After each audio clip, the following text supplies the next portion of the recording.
Hello tout le monde, j'espère que vous allez bien. Je vous retrouve aujourd'hui pour une nouvelle recette. Il s'agit de la recette des gaufres. Donc la recette est de Cyril Lignac. Pour cette recette, on aura besoin de 250 g de farine, un demi-litre de lait, 40 g de sucre, 100 g de beurre qu'on va faire fondre, 2 œufs entiers, un sachet de levure chimique et une pincée de sel. C'est parti pour la toute première étape. Donc on va prendre notre beurre. Donc je le mets directement dans la cuve de mon iCooking et on va venir faire fondre le beurre. Pour ça, on va programmer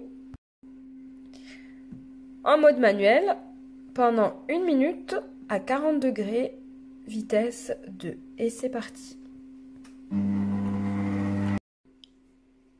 Une fois notre beurre fondu, on rajoute nos 2 œufs avec le sucre, la farine,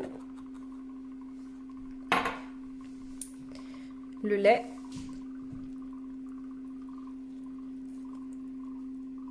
on rajoute en fait l'ensemble des ingrédients. Voilà, donc une fois qu'on a mis l'ensemble des ingrédients, on programme pendant 1 minute, vitesse 7. C'est parti.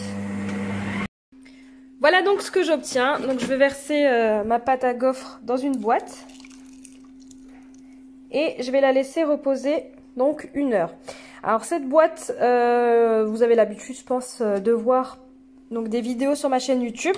Donc c'est une boîte BeSave. Donc grâce à cette boîte BeSave, moi je vais pouvoir diviser le temps de repos et donc la laisser reposer uniquement 15 minutes donc sous vide et placer au réfrigérateur. Si vous n'êtes pas équipé du BeSave, je vous invite à laisser reposer cette pâte 1 heure afin qu'elle épaississe.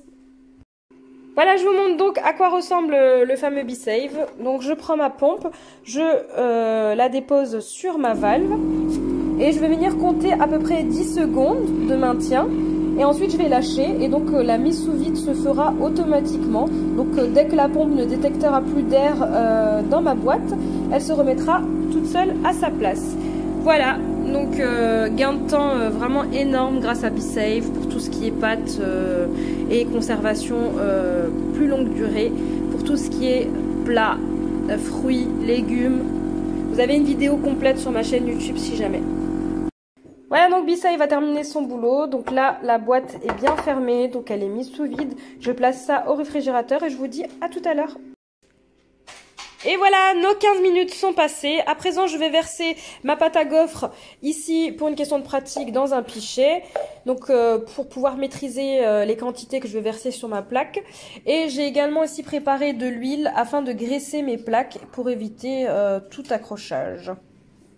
Voilà, donc une fois que le grill est bien chaud et a atteint 230 degrés, je viens donc mettre de l'huile afin d'avoir de belles gaufres bien croustillantes. Donc je fais ça aussi également sur les grilles du dessus. Une fois que cette étape est terminée, je vais verser mon appareil à gaufres.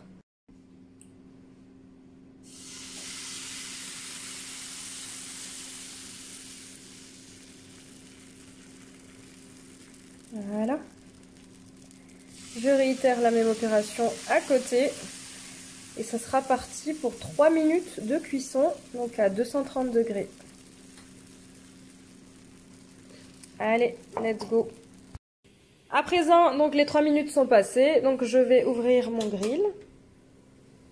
Et je vous laisse découvrir donc avec moi le résultat. Donc là, je vais retirer mes gaufres. Voilà, donc à l'aide d'une petite spatule, je viens retirer mes gaufres. Donc je le sens, elles sont très très croustillantes. Alors moi j'ai l'habitude des mains. Donc je vais hop, retirer mes gaufres. Voilà, donc là je vais réitérer l'opération jusqu'à terminer ma pâte à gaufres. Voilà, donc une fois que vos gaufres sont prêtes, vous pouvez bien sûr les agrémenter de ce que vous souhaitez. Donc ici j'ai de la pâte à tartiner que j'ai fait fondre un petit peu au micro-ondes. Donc voilà, pour avoir quelque chose de plus liquide. Et donc je vais en mettre sur ma gaufre. Voilà, donc à chacun sa gaufre, à chacun ses goûts.